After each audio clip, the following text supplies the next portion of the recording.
Thank you and welcome. Thanks for coming this morning. I don't want to psychologize, but I don't know in how many conversations I've been with objectivists where this is said. I don't want to psychologize, but.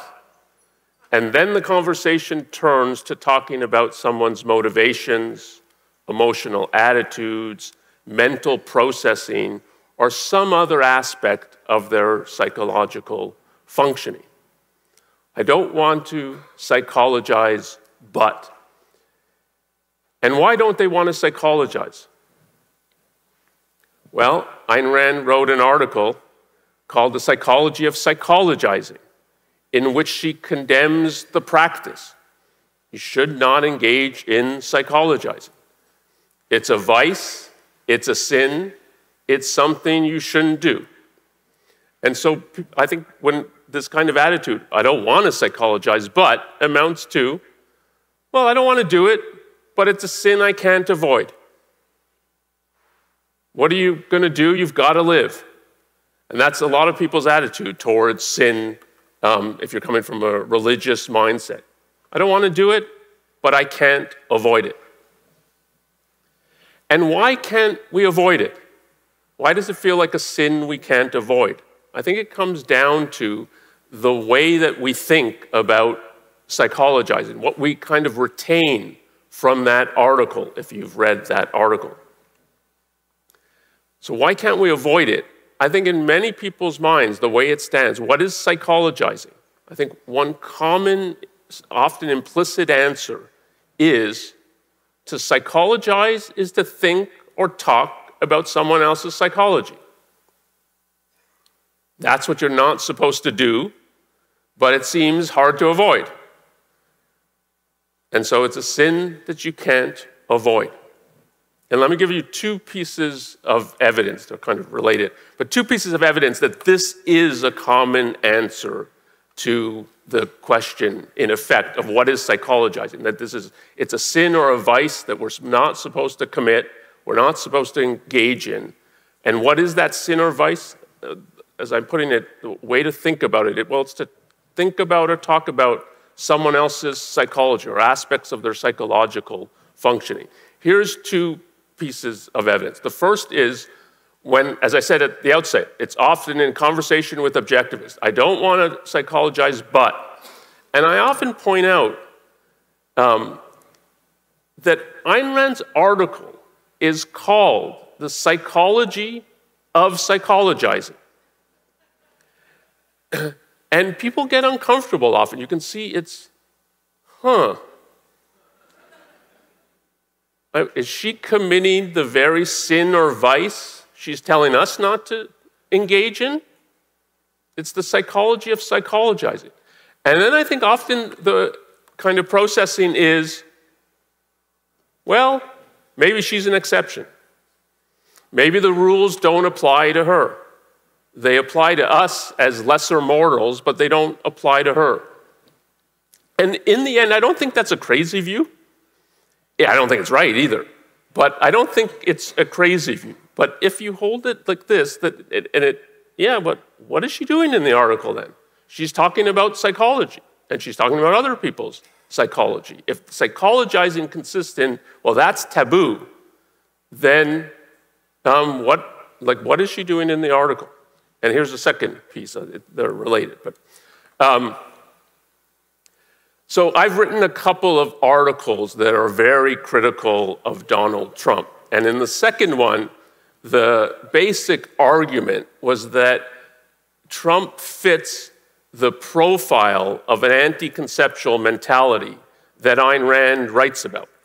And so this is from the table of contents from the Ayn Rand letter, and the subheads here are the subheads in the table of contents. So there's a two-part article and a companion piece, The Missing Link and Selfishness Without a Self. These are both reprinted in Philosophy Who Needs It, that book. And as you see from the subhead, it's the anti-conceptual mentality of tribalism. And then the next one is the non-conforming tribalist. And I was arguing that Trump fits the profile of an anti-conceptual mentality. And I got a lot of feedback on the article, as you can imagine, some of it positive, a lot of it negative. And the negative comments split up into two kinds.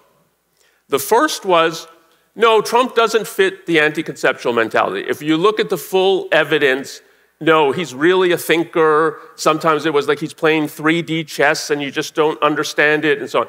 And that, as a form of argument, I don't agree with the specifics. I don't think it's a sound argument. But as a form of argument, that's a valid argument. Like, you're arguing that he fits this profile, and I'm counter-arguing, no, he doesn't. And here's reasons to think that he doesn't. And so I look at his foreign policy and da-da-da. That's a real argument. But the second kind of feedback I got, and it was the much more dominant feedback, was, what are you doing arguing that he's an anti-conceptual mentality? That's psychologizing. And Ayn Rand has told us that psychologizing is a sin. What is someone at the Ayn Rand Institute doing psychologizing? Haven't you read Ayn Rand's article? And that, again, like, I got a lot of things, a lot of feedback like that. And that means that I think a lot of objectivists are holding it as what psychologizing consists in is talking about, discussing someone else's psychology or aspects of their psychological functioning. That's taboo. You shouldn't be doing that. That's a sin. There's something irrational about it.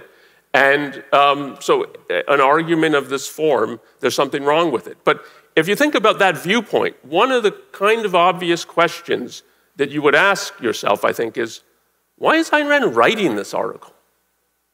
It's an article about the anti-conceptual mentality. It starts off with, she gives 4 examples of people that she's encountered or even just read about, and asks, like, what's the common denominator here? And her answer is, well, there's an anti-conceptual mentality at work, and then there's a lengthy analysis of what that means, of what that looks like, and of how that plays out.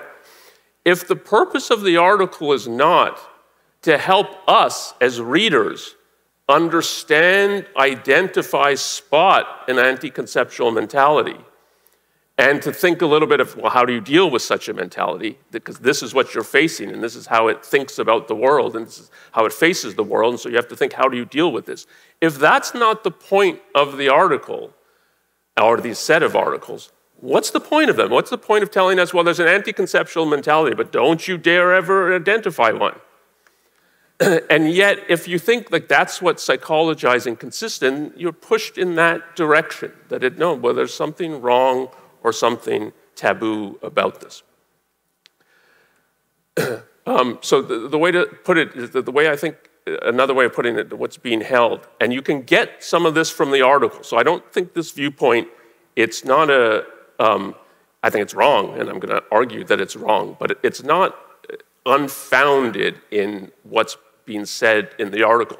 But one way you can hold it, it's, well, when you're looking at other people, it's legitimate to think about, assess, evaluate what they say and what they do. And Ayn Rand really emphasizes that from a certain perspective, what they say and what they do. But the second part is it's illegitimate to think about someone's psychology. You focus on what they say, what they do. You don't engage in thinking about, discussing, trying to analyze at all their psychological functioning or some aspects of it.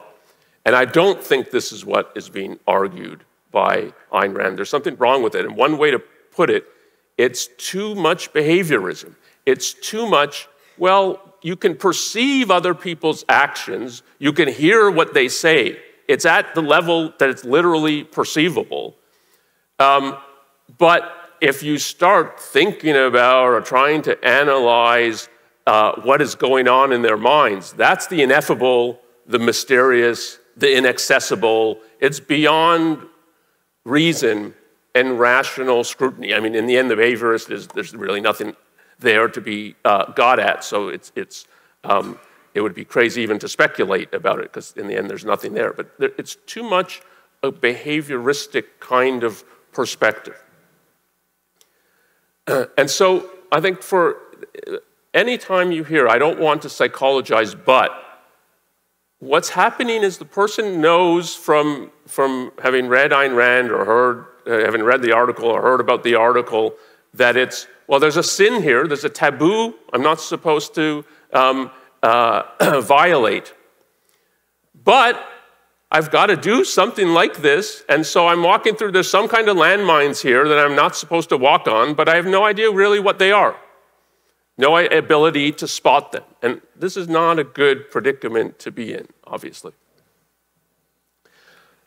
So my agenda for today, there's basically 2 points that I want to talk about. One is, what is psychologizing? So what is the actual sin or vice that Rand is warning us against? And then the second is to emphasize something that I think about in regard to objectivism, is that it in fact encourages us to think about psychological aspects, both of ourselves, and we've had a number of talks already, Tara Smith's talk, Don's talk, that are talking about some of the psychological aspects of thinking about one's self and one's own functioning, and that of other people. I don't think one can get the way that Ayn Rand looks at the world and the way that she analyzes the world and the way she evaluates it without getting that this is a real emphasis in her approach to philosophy. So part of the reason for talking about this, the more one thinks, well, I don't want to psychologize, but it's a sin, I shouldn't do it, or at least I should do it as seldom as I possibly can manage to do, that you're depriving yourself of some of the real value that philosophy brings, and part of the way in which it illuminates the world, including issues about judgment and moral judgment.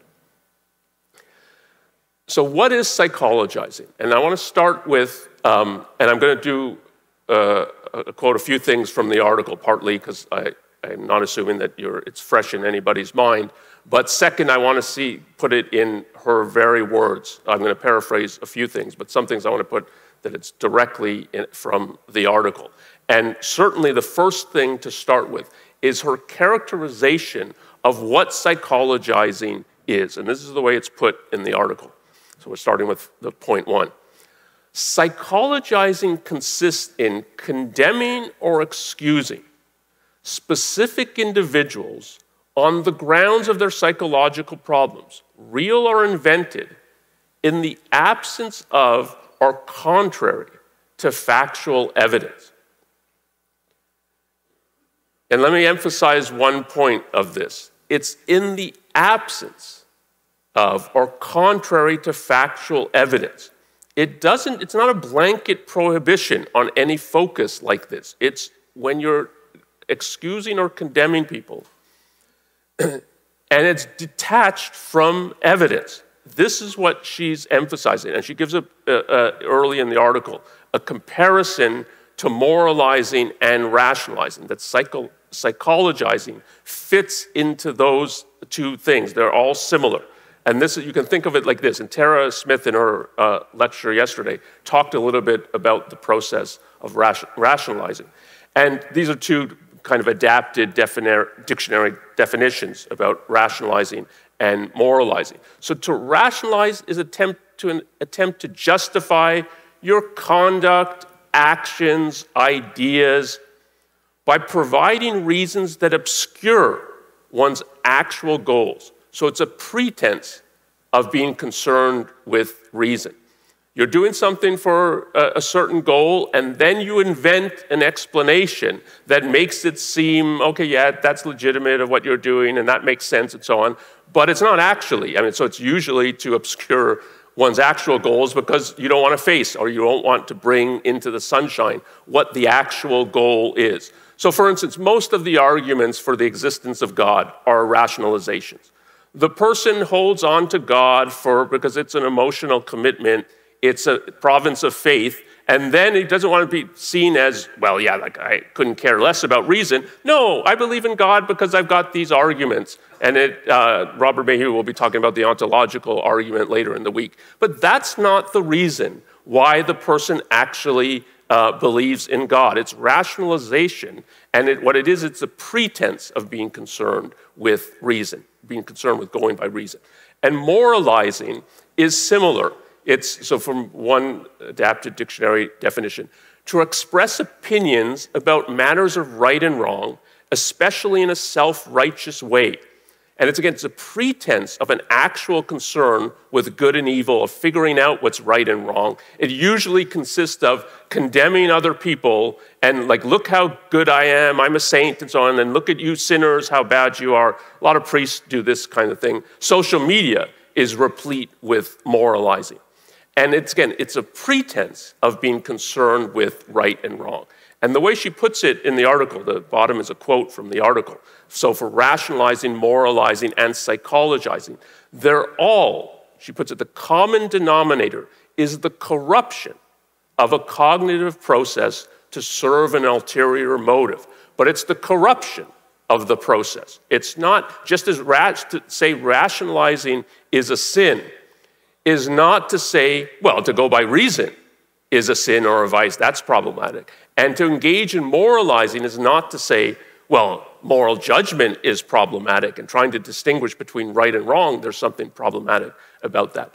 And similarly in regard to psychologizing, it's the corruption of a cognitive process. But that leaves open that there's a legitimate ways or evidence-based ways to think about what a person's psychological functioning, or at least aspects of a person's psychological functioning.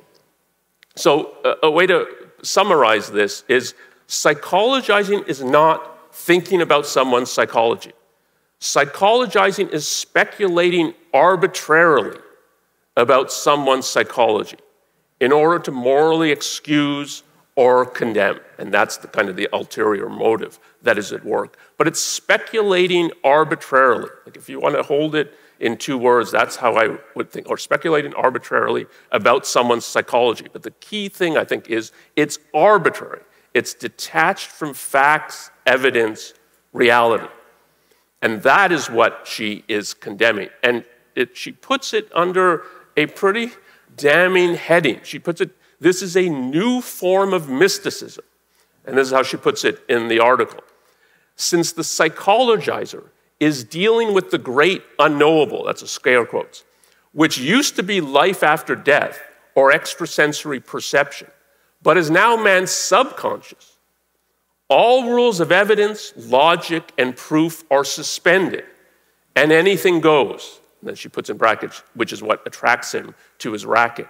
But here again, you can see that the emphasis is very much on it's arbitrary. It throws out evidence, logic, and what it wants is anything goes. And that's the sense in which it's arbitrarily speculating about somebody's psychological functioning, and for a certain reason, to condemn or to excuse. But that means to arbitrarily condemn or arbitrarily excuse. And let me give some examples of this. I'll start with a couple that come up in the article, and then I'll give you some examples outside of this, of what I think it is, the practice or the phenomenon that she's condemning. So here's two. These are examples of arbitrarily excusing someone, and these are both quotes from the article. And I'm sure this first one you've encountered in some form often in newspapers, the media, or you're talking to someone about political, cultural issues. The notion that poverty is the psychological root of all evil is a typical piece of psychologizing. And this is the idea that, I mean, despite all your evidence about what the person thinks, says, does now, and so on, the real driver of his action is something in his subconscious as a result of the fact that he grew up in a poor neighborhood or a poor family. That's the real explanation of his behavior, and he couldn't help it, which is often what accompanies this kind of thing. That she regards as that, like, that's arbitrarily speculating about the content of the person's subconscious, how it's driving them, and ignoring all the evidence that you have of what he says and what he does and so on, and give this kind of an explanation to excuse his behavior. But the problem is it's an arbitrary explanation. It's an arbitrary excusing. Here's a second example. The playwright who was asked in a television interview why his plays always had unhappy endings, and who answered, I don't know, ask my psychiatrist. That's, again, it's excusing, trying to absolve himself of responsibility. I have no idea why I write the stories that I write or why they have the endings that they have. I'm not in control of that. That's something in my subconscious. Who knows what it is? And go talk to my psychiatrist. He might be able to tell you. So that's to absolve himself of responsibility.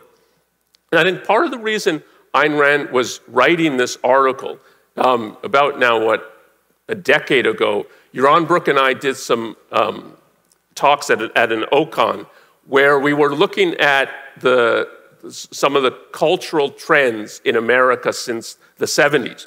And in part of doing some research for that, I read a number of books on the 70s, but also tried to immerse myself a little bit in the popular culture, watch some news stories, documentaries, talk shows, including late night talk shows, so of kind of celebrity guests and things like that. And it stood out the number of times people would answer to the effect of, I don't know, ask my shrink. And that's the kind of phenomenon I think she was responding to, and that it was a widespread cultural phenomenon. And this is what she's saying, there is a taboo on this. This is wrong, and you shouldn't engage in this. Now take from the other side examples of arbitrarily condemning someone. If you like Plato, or you don't like Mickey Spillane, there's got to be an anti-life premise somewhere lurking in your subconscious. Now, for those who've been around the objectivist movement for a long time, know that this was part of the atmosphere in the 80s. It's part of why I think Leonard Peikoff gave his lecture course, Understanding Objectivism, which has been, you can get it in book form now, that Mike Berliner has edited. He has examples like this, and I think real examples of what were circulating in the objectivist movement or world at the time about its trying to, now there can be not good reasons for liking Plato, though I think there can be good reasons for it. There can be good reasons for why someone doesn't like Mickey Spillane. I know people who don't like reading Mickey Spillane. But you can't ferret out of their subconscious something on the basis of this. This is arbitrarily speculating about the nature of the subconscious and what's driving them and so on. And here it's to condemn, not to excuse. There's got to be something really wrong with you. Ayn Rand is anti-communist because she witnessed her father's pharmacy nationalized by the Soviets. I don't know how many interviews I've been in where we're talking about Ayn Rand, and either the interviewer or another guest in the interview show says this, that the reason Ayn Rand's anti-communist, and why she's so fervently anti-communist, though they would put it much more like she's rabidly anti-communist, is she was traumatized in her youth by seeing her father's business seized. Now, it's true she saw her father's business seized, so in that sense, it's not completely devoid of fact, but it's arbitrary to say, the result is the trauma. She's giving us ample evidence of an argument for why she's anti-communist and more broadly anti-statist and anti-collectivist. She's given us that arguments and evidence in We the Living, in Anthem, in a number of her nonfiction essays. Here's the arguments, here's the evidence. And one small piece of evidence would be what the Soviets did to Ayn Rand's family and to a whole bunch of other families in Soviet Russia. That's part of what We the Living is about. That's the evidence.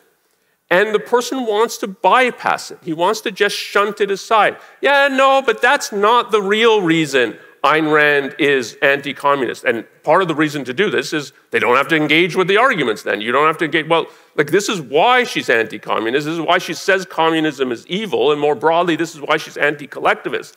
You don't have to deal with any of that because the real reason is she was traumatized and what she needs is some psychological help. That's what would be and that is, again, it's arbitrarily condemning her. It's really for an irrational or non-rational reason that she holds this viewpoint and so on. But it's arbitrary and there's no evidence for this. And the person certainly has no evidence for that. So this is psychologizing to arbitrarily condemn. Take a last example. The Islamophobia smear that is all around today. That's a modern piece of psychologizing. And again, it's similar to what goes on in about thinking of Ayn Rand as anti-communist. No matter what arguments and evidence somebody gives for why they're concerned about Islam as it exists today in the Middle East, the way the doctrine is held, how many followers it has, how it inspires fanaticism, that you have whole countries dedicated to this as a crusading ideology that is seeking political expressions in Iran, in Saudi Arabia, and so on. You can give all that evidence, and no, the real reason you're against Islam is you've got a phobia. It's like you've got this irrational fear of spiders, and that's how you're responding to Islam. And like, how are you going to deal with that? I don't have to deal with that by giving counter arguments and so on. No, you've got a kind of psychological problem, and you should go see a psychiatrist or a psychologist. But it's a way of arbitrarily condemning again, like Sam Harris was subject to this smear all the time. It's a way of condemning, of saying, well, no, what you're really doing is irrational or non-rational. This is what's really driving you, and so I don't have to deal with the arguments and so on that you're advancing. So it's a way of as I put it before, arbitrarily speculating on the content of a person's psychology in his subconscious and how it's driving the person. But the whole thing is, it's arbitrary. And so I think it's right the way she thinks about it. It is a new form of mysticism. And I don't think we should go around saying, well, I don't want to engage in mysticism, but there should be no but. And the same is in regard to psychologizing. If one holds it as what I think the phenomenon really is, and what it is that she's talking about, and what it is she's warning us about, it is a form of mysticism, and you should never engage in it. And it's possible never to engage in it. You shouldn't feel yourself in a predicament, kind of, I don't want to psychologize, but if I put it in different terms, like I don't want to engage in arbitrary speculation, but I seem compelled to. No, you should never feel compelled to do that. And the positive in the article of what she's emphasizing is that you judge people qua rational conscious beings. So part of the kind of the wider mysticism of the psychologizing is it's a form of determinism. You're determined by your subconscious, and you often don't even know what its content is, but I, on the outside, can know what its content is, and this is really what's driving you. This is really why you're against Islam, or this is really why you're against communism. And what she's emphasizing is, no, a person is in control of their mind, of their consciousness. That's what you focus on, and you have to think about what is appropriate evidence. And one way that she puts it, in the article, emphasizing the issue of evidence. An individual's consciousness, as such, is inaccessible to others. It can be perceived only by means of its outward manifestations. It is only when mental processes reach some form of expression in action that they become perceivable by inference and can be judged. And this is part of where you get, so you focus on what a person says and what they do. But notice what she's emphasizing here. Its mental processes reach a form of expression, and they can be observed by an outsider. They're perceivable and can be judged. It's not like you're just judging the actions, what they say and what they do. You're judging in part the mental processing, but you're judging it on the basis of what they say and what they do. But it's not the kind of behavioristic perspective that all you can judge is the actions and who knows what's going on in the mind, and you're not to think about that, and you're not to try to analyze that at all. That's not the perspective that she's giving. But she's emphasizing what to focus on in regard to evidence. And so the way she puts it, then a bit later in the article, is morality is the province of philosophical judgment, not of psychological diagnosis. A man's moral character must be judged on the basis of his actions, his statements, and his conscious convictions.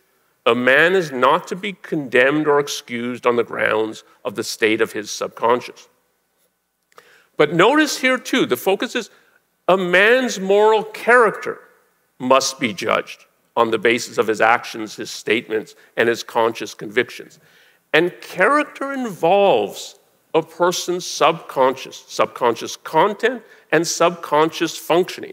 When we talk about character, we're talking about what's characteristic of a person. And that means what has, through actions, he has made habitual, he has made second nature, to use an Aristotelian term, to his functioning, to put it in more objectivist language, of what he's automatized in his functioning.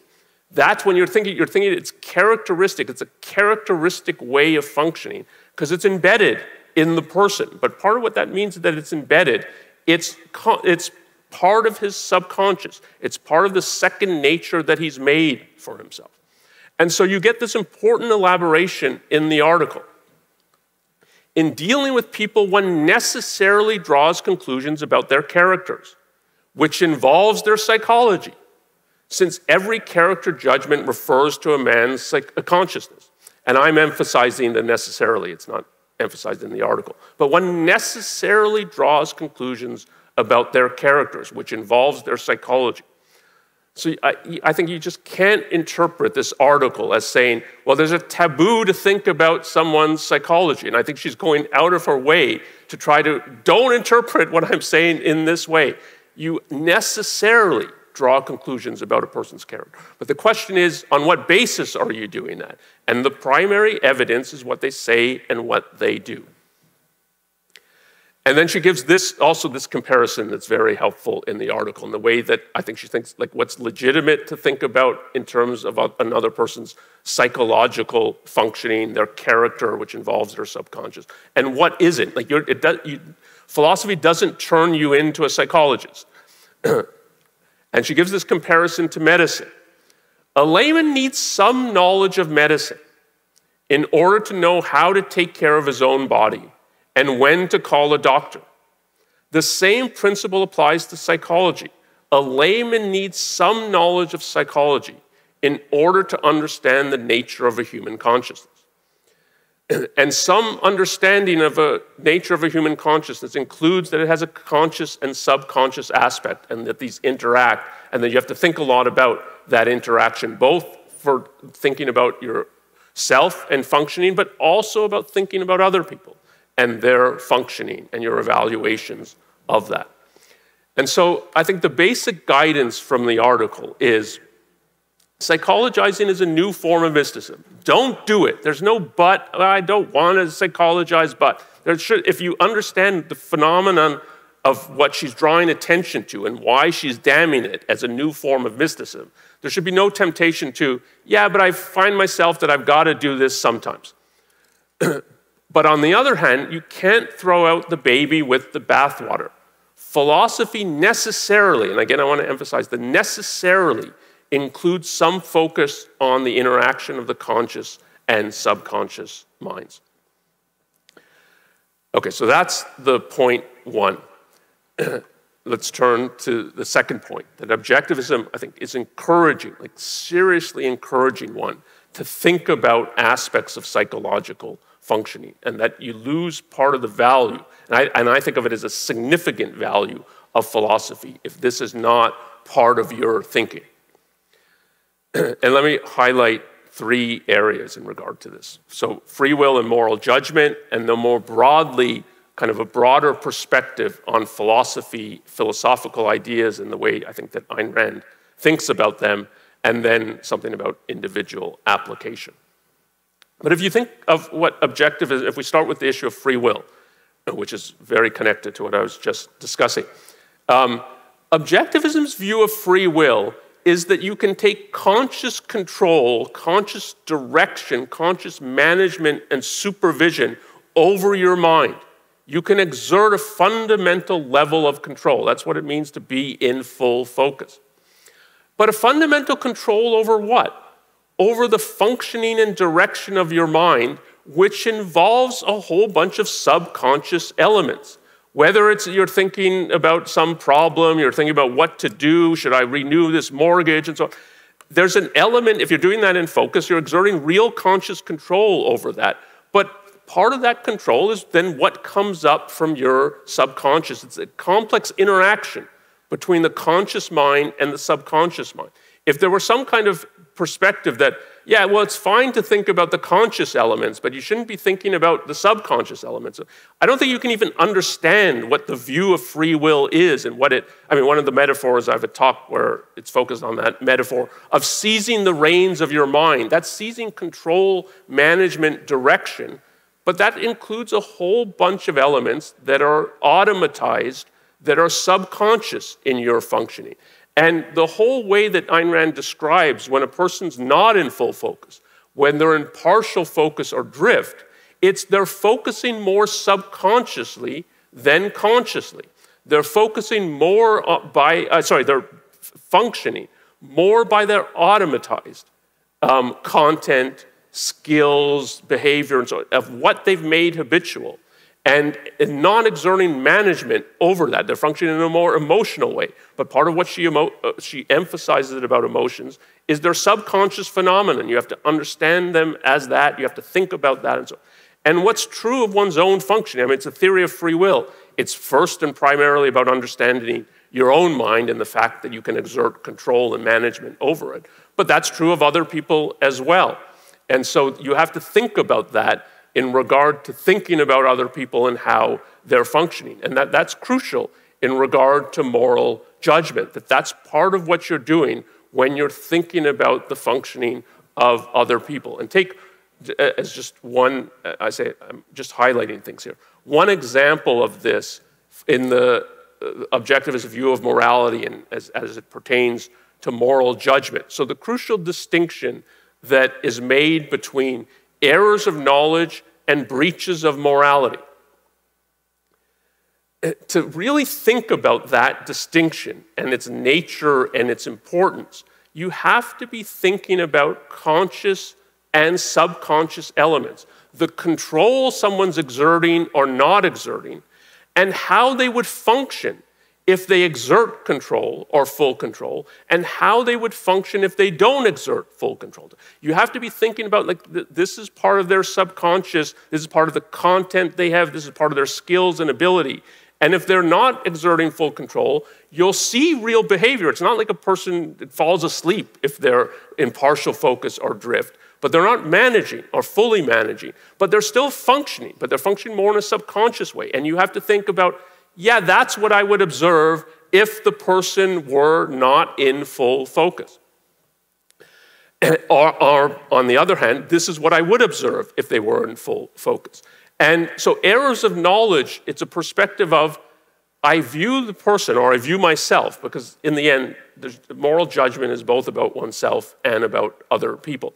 I view myself as, I'm really trying to know. I'm exerting a full effort to know. The motive that's driving me is I want to identify reality, but I've made some kind of mistake. I've made an error. Either I was ignorant of some crucial fact that turns out that a lot hinges on that, and yeah, the conclusion I reached about what next project we should take at work, it was a wrong conclusion because there was something about the market that I didn't understand and I was ignorant of, but I was really trying to figure out what to do and what to know. It's an error of knowledge. It's not a breach of morality. A breach of morality is, yeah, I wasn't fully trying to know, or the other person wasn't fully trying to know. They weren't exerting a full effort. They weren't doing their best, and this is the result. And the result's not just, well, they were ignorant or made a mistake of logic or so. It's they weren't trying fully to know. And to think about that, either in regard to oneself or regard to other people, you have to have a perspective on, well, this is what would have been possible to the person if they had been in full focus. And to think about that, you have to think about subconscious content and abilities and processing. Let me give you an example of this. I give this often in talking about free will. It's an example that stood out in my mind from a philosophy of law class. The whole issue of negligence pertains a lot to have a proper perspective on negligence comes from a proper perspective on free will. And the example from the law was something I might get all the details not exactly right, but the example was there were two construction workers working on the top of a building. I think they were bricklayers. They were demolishing an old brick wall that was beyond repair, taking it apart and then putting up a new brick wall. And the old bricks, they were tossing off the roof. And they didn't cordon off below that, like an area where they're tossing it, and they didn't put up signs, look, work overhead, danger, or anything. They're just tossing it over the wall. And it wasn't like on a weekend when nobody's there. And there was a passerby who one of the bricks hit, and I forget if it, to make it less gruesome, they were just injured, not killed. And the question is, are they liable? And from one perspective, is it like, we weren't trying to injure anybody, which was, I think was true. Like, we weren't trying to hurt anybody. You can't hold us to blame for this. This isn't what we were trying to do. And yet, from the perspective of the law, there's a perspective of, yeah, but you're still responsible for this, and you're morally culpable for this. And why is that? Well, there's a perspective that the person didn't exert full focus in regard to this. But then you have to think, if they didn't, so you have to think both, if they did, would it have been possible for them to just have been tossing bricks off the roof? And I mean, maybe for a child of 3 or 4, yeah, it wouldn't have occurred to them that, well, there might be people walking below and so on, and bricks from this height can do a lot of damage. And so they might not have had that knowledge and had the ability to think like that and to project that far into the future. I mean, it's not that far, but to project a little bit into the future. And then you're thinking about, like, if they exerted conscious control, they have the subconscious research content and knowledge and ability that this action would not have been possible to them. But if they relax control and they're only in partial focus and they're joking around and so on and tossing the bricks off and not thinking about, well, there might be people below, they're not thinking about it because they're not in full focus. But that means some of their subconscious knowledge and abilities are not being brought to bear in the present situation. And that's why you regard it as, no, this isn't just an error of knowledge. This is a breach of morality, and they're morally culpable for this. And that, like, to think about that, both either about one's own functioning or someone else's functioning, you have to be thinking in that way. And if there were some kind of taboo about, well, you can't think about this kind of subconscious functioning and its relevance and applicability to the situation, I don't think you could have this distinction of errors of knowledge versus breaches of morality. And the more you think about this distinction, that this is in part of what it's drawing on. It's coming from a view of free will, and a view of free will that it's about the interaction of a conscious and subconscious aspects of the mind. The more you get, like, this is a complex thing to be thinking about. It's not, complex doesn't mean you can't figure it out, it's impossible, it's beyond reason. But it takes real thinking to think, yeah, why am I regarding this as an error of knowledge? Or why am I regarding this as a breach of morality? And the more you think about that, I think in a fact-based way of what is going on when you're making this distinction, you'll realize, and particularly from a philosophical perspective, there's a crucial subcategory here of errors of knowledge versus breaches of morality that is complicated to think about. And that objectivism views morality as itself a body of knowledge, and a sophisticated body of knowledge. We're not born with it and you don't reach it at age 5 or age 10. Part of what philosophy is about is developing a moral code, which is a systematic, integrated body of moral principles that we regard as knowledge, or that certainly objectivism as a philosophy regards as knowledge. And so a person doesn't automatically have this knowledge, nor do they know automatically or infallibly how to apply this knowledge. And so within morality, there's a distinction between, is this an error of moral knowledge, or is this a breach of the person's moral knowledge? And part of what makes this a little complicated to think about is, from one perspective, so if someone thinks, oh no, justice, a value of mine, a friend is being attacked, or a colleague at work, justice doesn't require that I speak up. Now that can be because either they don't fully understand what justice is, or they're misapplying it to the situation. It actually does require them to speak up, but they don't understand that, and for that reason they don't speak up. So you view that as, well, that's an error of moral knowledge. But from another perspective, it just looks like a breach of morality. Like, morality requires them to speak up, and they don't speak up. So that looks like, well, isn't that just a breach of morality? But the more you think about, well, morality is not about sentiments or feelings. So it's about knowledge. You have to be thinking about, well, what is this person's moral knowledge? And is there reason to think, yeah, they just didn't understand the principle of justice fully, or they didn't understand its application in this case. And so they didn't speak up, but there was cause to speak up if you really understand what justice is. Or was it that no, the person is sort of shunting aside their knowledge of morality. They think, well, a colleague at work is being attacked, but if I stick my neck out, that might create problems for me. And maybe they rationalize it a little bit. And then you don't view it as, no, this isn't an error of moral knowledge. It's not that they just didn't fully understand the way the principle of justice applies. It's they're trying to get around their moral knowledge, and that this is a breach of morality.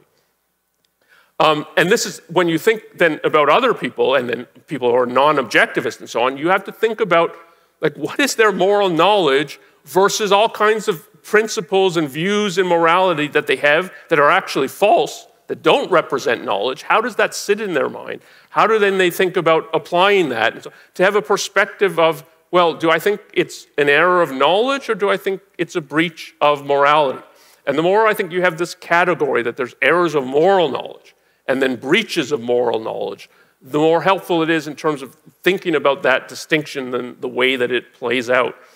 And this, incidentally, I think, well, it's not that incidental, but this is a major feature of Ayn Rand's novels and the characterization in the novels and some of the conflicts in the novels. They're about thinking about errors of knowledge versus breaches of morality, but in particular, they're often about thinking about errors of moral knowledge versus breaches of moral knowledge. And that's in part because the novels, and really all the novels, We the Living less so than the others, but it's in We the Living as well, involve the discovery of new moral knowledge. And so part of the contrast then is people holding things that don't actually represent moral knowledge, but for some of the characters, they think of it or semi-think of it as it is knowledge. I'll take one example of this, but you can ask in the question period if we have time for a question period. We might go a little bit over, but I'll try to keep at least 15 minutes for questions. If you think of equality in Anthem, this in effect is part of what he's grappling with. So the book starts off, it is a sin to write this. And he has a perspective on himself, like, should I view myself as I'm just breaching my moral knowledge? Like, what does it mean? It's a sin to write this. If I know it's a sin, I shouldn't be doing this, it's wrong to do, why am I doing it? And isn't there something wrong with me, but like morally wrong with me, if I know this to be something that is bad or evil, and yet I engage in it anyway? But on the other hand, he doesn't seem to think of it as a breach of moral knowledge. And that's part of what it occurs to him then, like, is this knowledge? So it's a sin to write this. Like, do I actually know this is a sin? I've been told it's a sin, but do I actually know that it's a sin? Why is it a sin? And why do I feel like this is the first time I feel alive and content and looking to the future and so on? When he's in his cave doing in the subway tunnel, doing his research and then writing in the journal, like what? And he's really struggling with this, of thinking of it as, like, how am I to think about this? Am I just making errors? Am I going wrong in some kind of way? Or am I just defying my knowledge? And partly because, like, a lot of what he thinks of in some way is, like, this is knowledge, he's really starting to question, well, no, maybe it doesn't represent knowledge. And it's, like, it's complex. I mean, the real conflict in the story, in the suspense, it's really this kind of internal focus that he's trying to assess his own actions, of what he's doing, of why he's doing it, how to look at it from a moral perspective. And it's not put in these terms, but he's grappling with this of, like, in what category does it belong? And it's complicated precisely because it involves not just, like, the bricklayers. To say they breached their knowledge just means, like, you have knowledge that there might be people walking below and bricks do damage and so on, and you haven't activated that knowledge. But here the complexity is it involves moral knowledge and moral principles and how to think about that. But again, this whole distinction and this whole perspective you can't really, I think about and appreciate. If you're not thinking about it, it has this conscious and subconscious dimension. And part of the subconscious dimension, say in the case of equality, is there's some implicit moral knowledge. There's explicit moral knowledge and there's implicit. There's more consciously held and there's subconsciously formulated that he's trying to, in effect, conceptualize and bring to full conscious awareness and control. And that this is part of what is going on and part of what this distinction means and what it means to actually think about it in a realistic way. Let me say a word now about the wider perspective, I think, that you get on philosophy from Ayn Rand in a lot of her writing, both of the fiction and the nonfiction. And the way that I think about that is what she's interested in and has a special focus on is how abstract ideas inhabit a mind, how they actually live and impact a mind. And that involves conscious and subconscious aspects. And it requires thinking about both of these. If you remember in Philosophy Who Needs It, so the lead essay, so this is Ayn Rand's address to the cadets at West Point. How does she sell the very subject of philosophy? So she tells the cadets there in that address, I'm not even speaking about objectivism, though it's implicit in what I have been saying. But what I'm trying to do is just sell you on the value of philosophy as such. And how does she try to sell them on it? The basic point is you've got an implicit philosophy, which means a subconsciously held bunch of ideas that give you a kind of philosophic perspective on the world. These ideas clash. Many are false, even ones that are true are not held in the proper context and often misapplied or overgeneralized and so on. And you've got to bring order, system, truth to this. But the first aspect of that is bringing them more into conscious awareness so that you can actually think about them, evaluate them. She says, like, if you do that for many of them, you'll find like they're hot potatoes that you'll drop immediately when you realize, yeah, I'm holding this idea and this is what that idea really means. But the whole perspective is you've got a subconscious philosophy, and the value of philosophy as a discipline and the reason to study it is to help you identify, yeah, these are my subconscious ideas, and this is from a conscious, logical, rational perspective. This is what I actually think is true. These are the actual principles that I think make sense.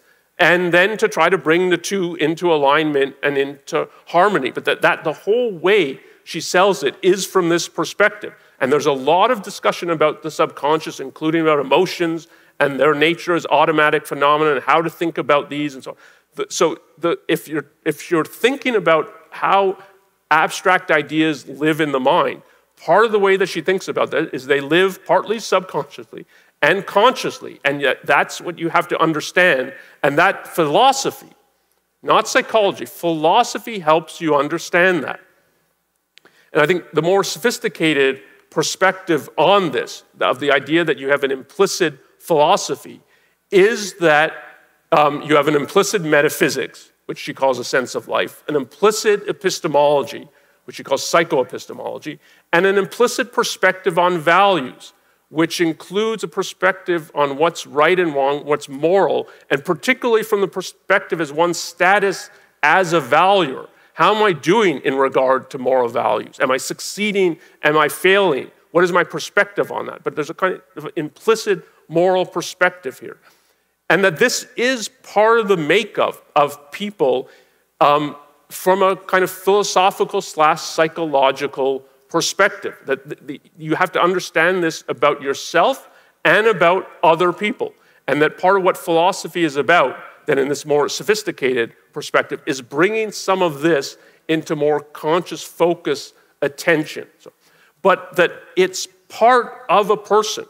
So you get a complicated perspective here, that there's the conscious of what a person says and does, particularly if you're looking at another person, which is coming from their thinking, which is in part is shaped certainly by their conscious ideas and perspectives, but also by their subconscious, by their implicit philosophy. And that if you're to understand both your own functioning and the functioning of other people, this is the perspective that you have to have. This is the way that you have to be looking at it. It's not easy to do this, but this is what you're trying to do, and this is part of what it means to have a philosophical perspective. And in Philosophy Who Needs It, where the theme of the whole book is the way that philosophy drives and shapes things, this is part of the perspective that you get in many of the articles. And indeed, if you read Ayn Rand's articles, or just say the articles in Philosophy Who Needs It, from this perspective, that you're really paying attention to this, you'll find that it's all over the place. Here's a few examples, but they're almost random examples, because you can pick up almost any article of Ayn Rand's and find this kind of perspective in them. But take one that connects back to the issue of just the way that she sells the whole subject of philosophy. So she wrote a companion article to Philosophy Who Needs It called Philosophical Detection, and it's giving people advice about how to study philosophy, including the cadets at West Point, though it's not part of that address. And there she emphasizes both conscious and more subconscious, or the perspective of what people say and do, and how to think about that, and how to understand that philosophy, to study philosophy, you have to understand it's a system of ideas. It has a hierarchy. You have to really focus on the hierarchy. You have to focus on the fundamentals. They're what shape the rest of a system. They're what it depends on. If you're going to assess a philosophy, assess it by its fundamentals. If the fundamentals are mistaken, then even if you think some derivative idea, there's something right about it, it's not right in the context of these mistaken fundamentals, and you have to think about that. And so there's a whole perspective of how to analyze the structure of a philosophical system and so on. But there's also a perspective, if that's all you think is going on, and that's the only way you look at it, you won't understand philosophy. And it's literally, you won't understand philosophy. And so part of the advice that's given in the article is, I'm hearing some, oh, okay. Part of the advice that's given in the article is, when you study philosophy, one of the things that you'll come to see, but you have to see this firsthand, but she's pointing out, in effect, this is what you will find, and you won't be able to understand it unless you think of it from this perspective.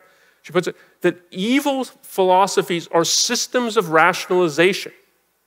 You have to see them as being driven by not the stated goals, and not what's stated in, like, this is what I'm trying to figure out. And so they're devised, their very structure and purpose is to serve as systems of rationalization, to serve some hidden motive, some motive that the person might not admit and might not even fully recognize, but it's there, and you can see it from the logic or illogic of the system, what's held constant, what is not, and so.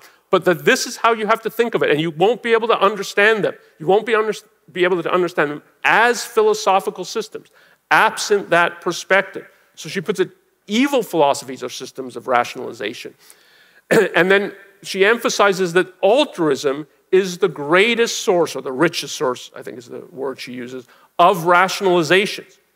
And elsewhere she's made a point about modern philosophy, that modern philosophers from Descartes on are willing to challenge basically everything, including, like, do we even know there's a world out there, and maybe there isn't. So, but they don't challenge altruism, or almost all of them won't challenge altruism. And if you can have, from just the kind of perspective in terms of arguments, like, well, why won't they challenge altruism? They're willing to challenge everything else. If you have this kind of perspective, that the systems are systems of rationalization, then the richest source of rationalization, that's the one thing that will be held constant. That's the one thing that won't be challenged. And it's not like they're incapable of challenge. It's if what's driving it is, I'm trying to create a system of rationalizations, and I think that's partly Kant and post-Kantian philosophy. That's her perspective on it. Then it makes perfect sense that this is not questioned. But you can't understand that, and won't be able to understand it unless you have this kind of perspective. Take another example. This also is in one of the essays collected in Philosophy Who Needs It. The essay Don't let it go. This is about forming a hypothesis about America's direction. So in the next few decades, what's possible to America kind of politically, culturally, how to think about that. And the article opens with a comparison that if you were thinking about the direction an individual takes, and if you're thinking about the direction a nation takes, these are the crucial things to focus on. And you have to focus on present course of action, and for a person you can think of that's what they're doing. You have to focus on conscious convictions, and for a person of what they say and the ideas that they hold and that they say that they hold. And you have to focus on sense of life. This is how she put it, and the article starts off like this. To form a hypothesis, this is what you have to look at. And then in the article, you get a detailed discussion of what it means to talk about a nation's sense of life, and then in particular, America's sense of life. And she contrasts that to what she thinks is the dominant European sense of life. And you have to understand that this is part of what America is. This is part of its nature. And if you don't understand this from a political, cultural perspective, your point of view of what's possible and forming a hypothesis of where it's headed is you just won't think properly about that. And in this case, it's like the sense of life is, in the case of the philosophies, it's the sense of life is bad, or the whole kind of perspective that they're trying to rationalize. But here, it's that America's sense of life is far better than its conscious convictions, which are basically none or worse than none. They're all anti-American. And its present course of action. But you have to think, and you have to think about the interactions of those and the dynamic of that. And that if you're not thinking from that perspective, you're not in a position to actually have even a hypothesis about a judgment of this is the direction I think it's heading, and it's for these reasons. And let me take one last example. So I've met many people, this is about differences between the Fountainhead and Atlas Shrugged. I've met many people who prefer the Fountainhead to Atlas Shrugged.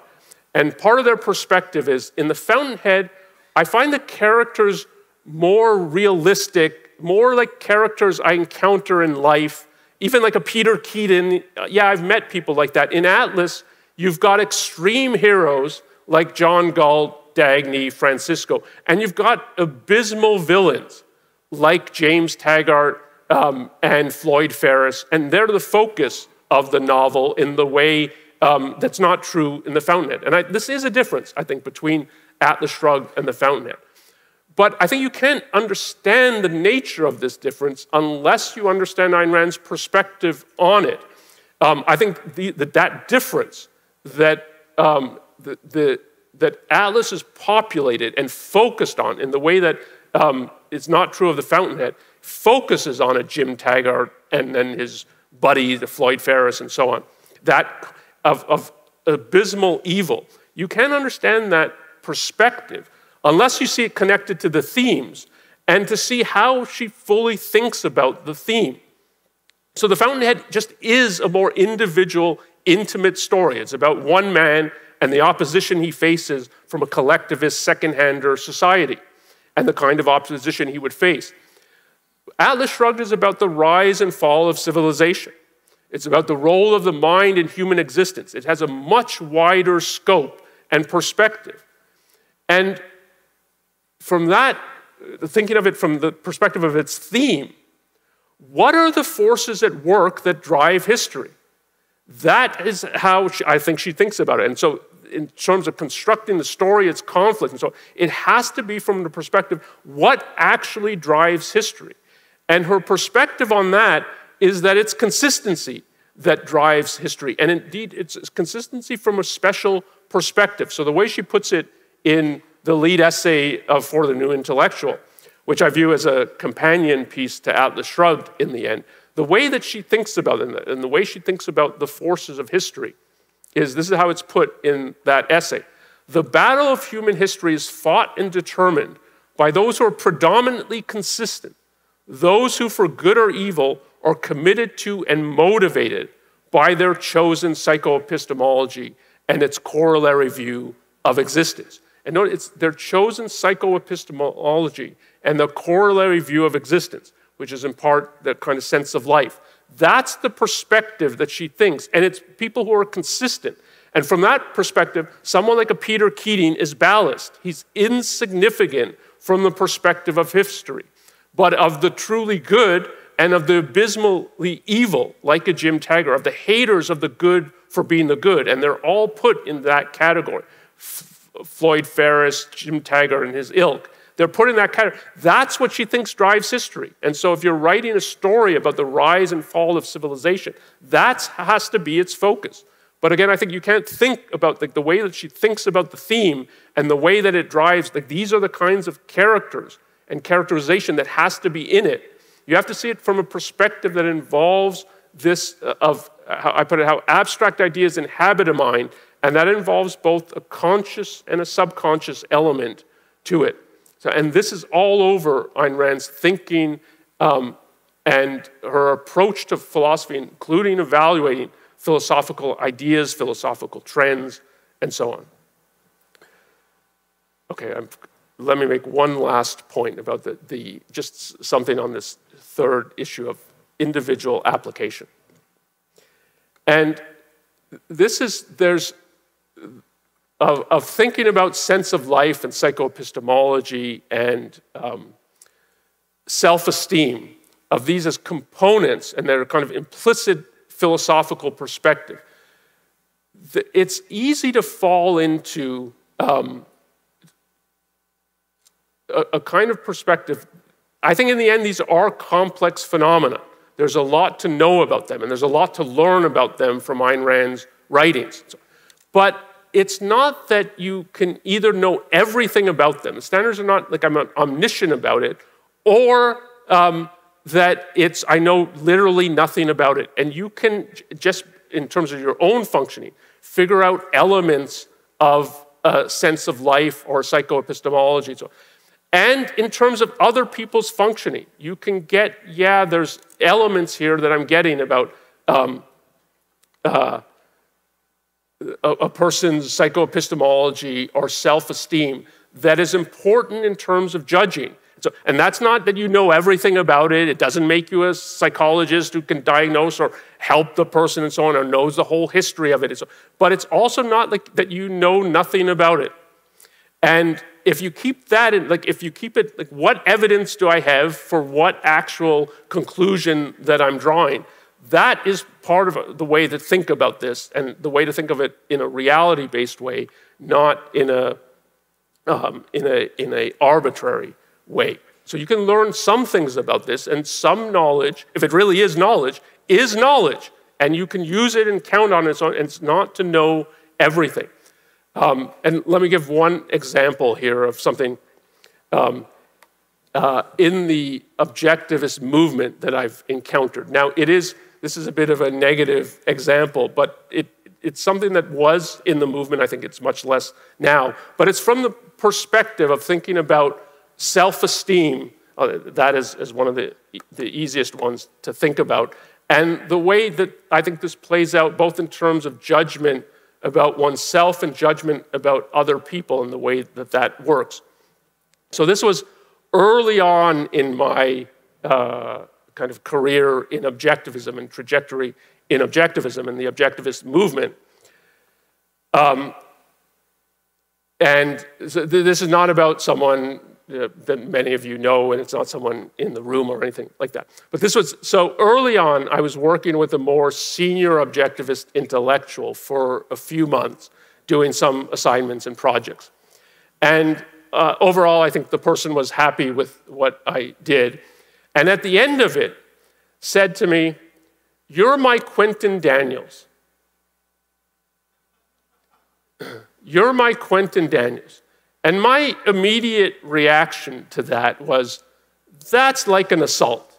Even though you can think of that like that's meant as a compliment, it's really more like flattery. You're my Quentin Daniels.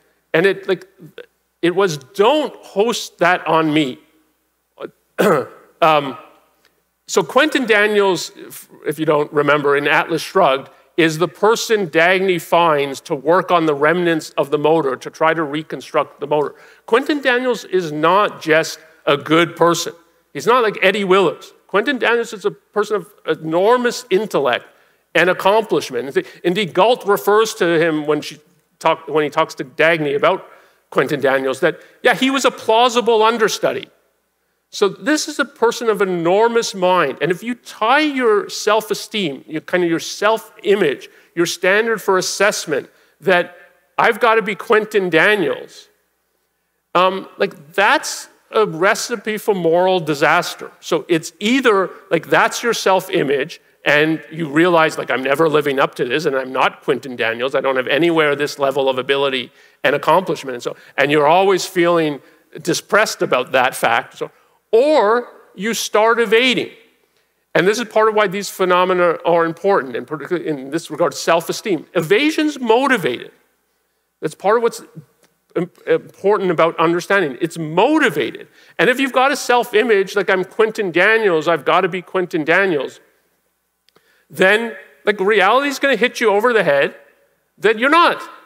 You don't have that level of ability. And if your self-image is tied to that, you've got a real problem. You've got real temptation to evade. And so that's part from self-assessment. I don't want anything to do with that. That's poison. But from the other perspective, I'm your Quentin Daniels, so you think of yourself as John Galt? And that too, that's a recipe for moral disaster. Because it's again, you've got two alternatives then. It's reality hits you over the head, you're not John Galt, you're not a genius. And John Galt's not just a genius, he's a world-shaking and shaping genius. And if that's your view of yourself, and part of your standards of self-assessment and self-image, then it's either you're going to feel like you're always worthless because you never live up to that, or it's a recipe that when reality points out you're not anywhere close to a genius, you start to rationalize and to try to preserve that self-image. And this is, in fact, I think what happened in regard to the person, because you've got this standard and it's wrong.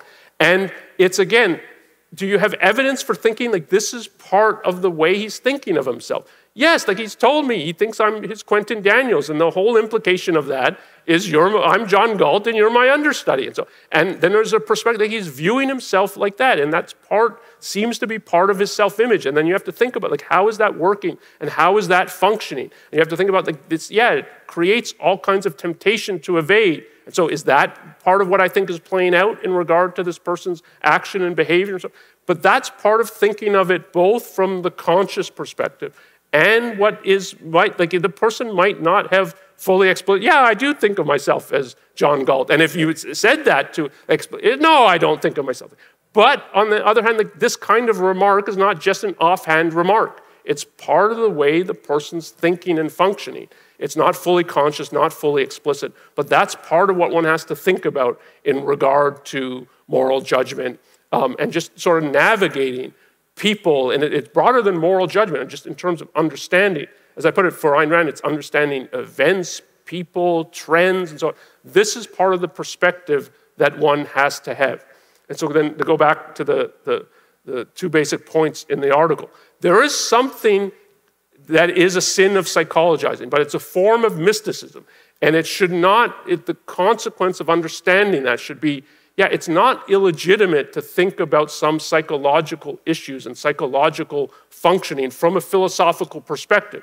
Indeed, this is part of what philosophy is about. It's not about arbitrarily speculating, but it is about thinking about what the actual complexity that makes up a human being and a human mind and how it functions, both one's own functioning and then the functioning of other people.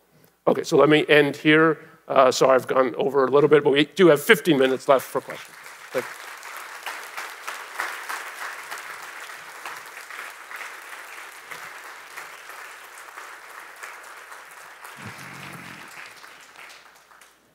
Yeah, Jack. Hi. Hi. I want to give you my argument against Islamophobia. A phobia is an irrational fear. But my understanding, although I have not read the Quran, but I have talked to people or read about people who have talked to them and read it, that it encourages all of its adherents to kill non-believers. Plus that, I see on the TV news every so often hundreds, if not thousands of people, usually in Iran, walking down the streets with signs saying, "Death to America." So while I don't think that Islamophobia is true, it's irrational, I think we have a rational fear of, or we should have a rational fear of the religion and a lot of the people who adhere to the religion. Although I've played soccer with a guy from Iran. He's a hell of a nice guy. What do you think? So that, yes, I think that's basically right. That's part of the point that I was trying to make, that it is just as you can fear communism, or at least you brand it as something evil, something to be avoided, the same is true for Islam as it exists in the world today through the Middle East. But that is not irrational, and part of the whole that it's psychologizing is to put it in the category of the irrational by making it a psychological phenomenon that the person doesn't control, and it's some non-rational element that's actually driving it. That's part of what the smear is. Thank you. Sure. Great presentation. Thank you very much.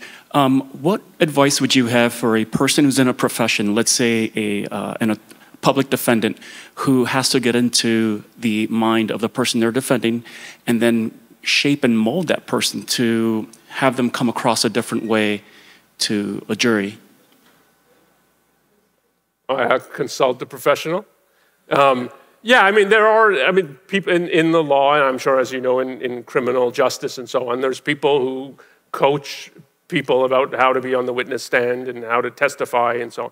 And hopefully the coaching is not lie on the stand and so on, but it's how to actually present yourself and so on. Yeah, so there's things to know about that. I don't have any special perspective on how to do that, other than do it in a moral way, not in an immoral way. Thank you. Sure. When you named the examples of psychologizing, it occurred to me, isn't that what often happens to Alex Epstein when he's making his case, and then the question comes, are you paid by the oil industry, by the fossil fuel people? And I never realized that this, and that's my part of the question, is that another example of psychologizing? They're asking him this question. I have always thought, this is this attack on his honesty, right? This is how I always classified it. Why is he not defending himself in this way, polite way, let's say? But you're attacking my honesty. Why do you think I'm saying something else that I'm thinking? And now I have actually discovered, in your lecture, this isn't just another example of psychologizing, right? Why is not Alex answering this way? You're, perhaps not you're psychologizing, but you're attacking my honesty. Yeah, do you realize that? And Alex is always saying, okay, but I'm not paid by the oil industry. Shouldn't he be more forceful in his reaction? That's a tactical issue about how to respond.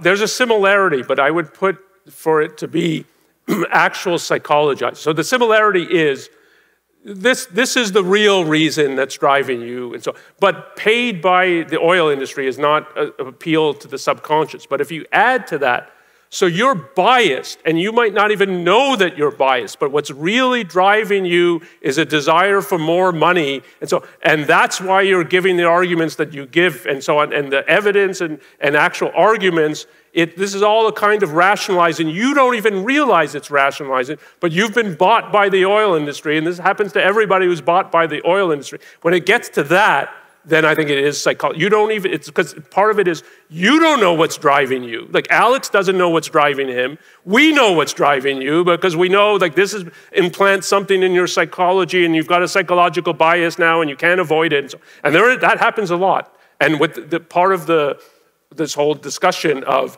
implicit bias and so on, it easily lends itself to psychologizing because there's some element of your subconscious, you don't know about it, but I've somehow ferreted it out, and that's what's really driving you, and I can dismiss your arguments because of it. So when you color it a little bit more like that, I think, yes, it becomes That is another example of psychologizing.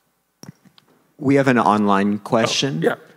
In judging others, how do we take into account things like psychological trauma that one may not oneself understand or have experienced?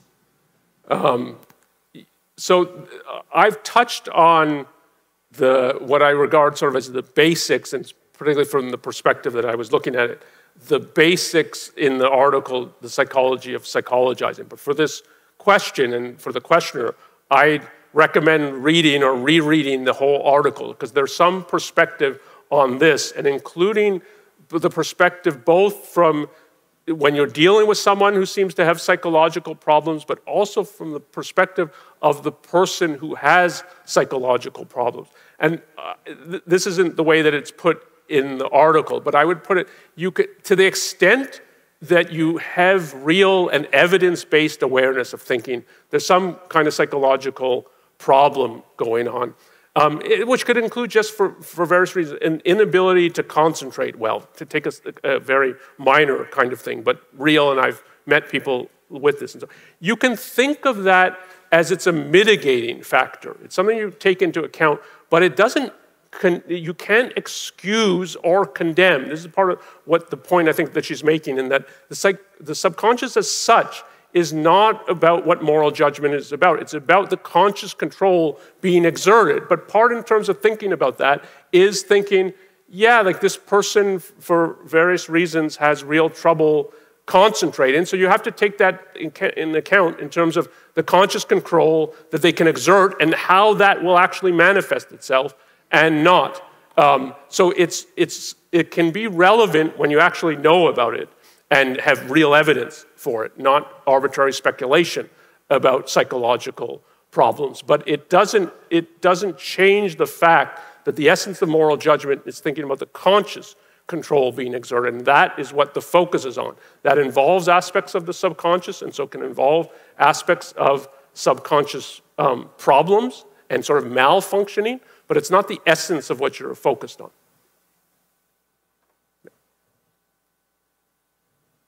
I can think of several examples of times when I've been in a discussion when someone was psychologizing. And so do you have any advice for how to sort of point that out?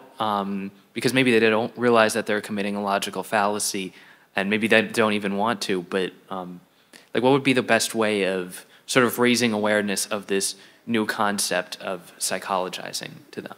Well, there's two different things. So I think the first thing, and part of why I stress this, the first thing to say, and if you think the person's just going wrong but is basically well-motivated, you would do it in one way. And if you think there's a conscious indulgence in the arbitrary, I'd do it in a different way. But I think the first thing to call out is that this is arbitrary.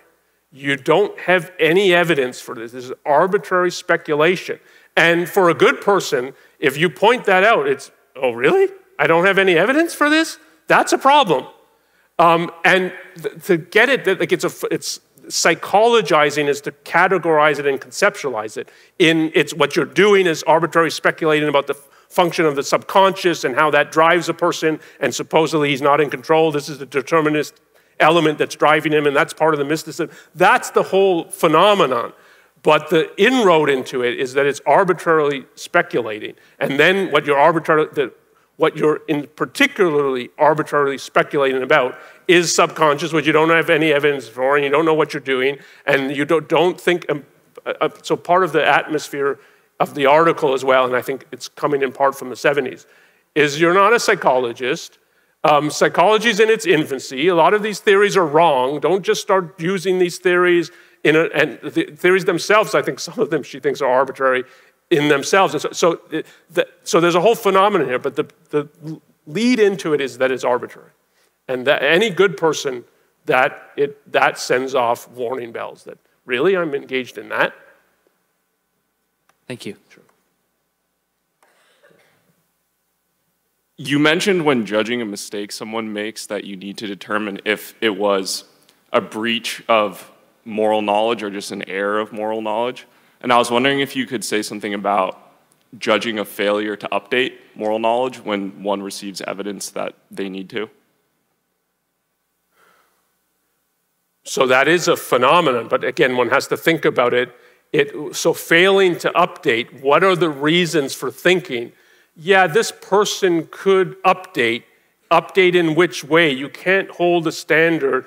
So there's this kind of perspective in objectivism that I often talk to students about, that like, you can't hold both of these. You can't hold moral knowledge and objectivism's moral principles. If you mean if we're talking really about knowledge, that this is all obvious and that Ayn Rand's a genius. You can't, the two don't go together. So either it's not all obvious, or Ayn Rand's not a genius in formulating her new moral code, because it was all obvious and anybody who sat down for a couple of days could have done this and so on. It took her 2 years to write Galt's speech. It's not obvious. So then in terms of thinking about updating moral knowledge, you have to think about what that updating would look like, what is actually possible to the person, what's reasonable to expect. And if what you're expecting is, oh, well, they'd be Ayn Rand and they'd be figure out this, this, and that, and then inform these new principles. No, there's no reason. And this is, again, part of why you have to think about the actual person. And both their, like, what knowledge, other things would they draw on if it's that they're going to learn that, no, like, this can't be what the principle of justice means. So what else are they drawing on? What are their thinking abilities? And so you have to think about all that to have a perspective on that person. This is my expectation, and so there's a way in which I think he's just refusing to update, because if he updated, he would realize, yeah, what I was doing, though it was just an error, is inconsistent with morality, and I can't keep doing that, and so on. And if it's a difficult kind of situation, you can think he has reasons for not wanting to update. And so, but that all is, you have to think of it in a very specific, individual way. And that's part of what I was trying to emphasize, and that's part of why you have to be thinking about the actual person and the actual contents of his mind to have a perspective on that. And you could think for the same kind of situation for one person, no, like he's trying to update his moral knowledge, he's not updating it well. And you could think for another person, no, he's not actually trying to update because he doesn't want to know. And those are different, morally different situations. Thank you. Sure. I think that there's a prominent voice with Jordan Peterson in our culture. I think he's a psychologist. And I don't know a lot about him, but I know many people who do follow him a bit. And I'm just curious, what does he bring to this, to our philosophy of objectivism? Or is he not really as much in alignment, but more just deviates from it? Yes, he's not in his conscious philosophy and conscious ideas. He's not objectivist, and I don't think he's close to objectivism.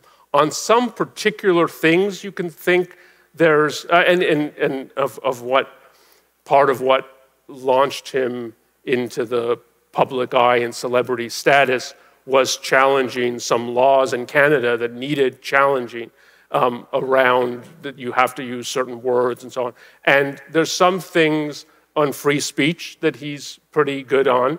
But the overall philosophy, no, it is. And in the end, there's a religious, mystical element to it. And I think Yaron in his talk brought up Jordan Peterson and part of his kind of admiration for Putin. And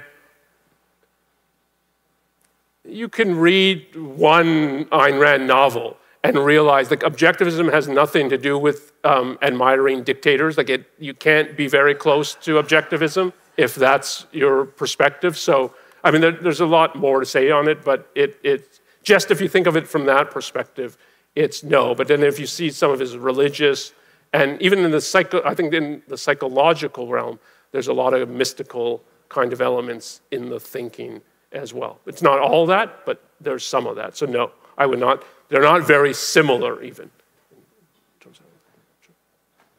Okay, I think we're out of time, so thank you.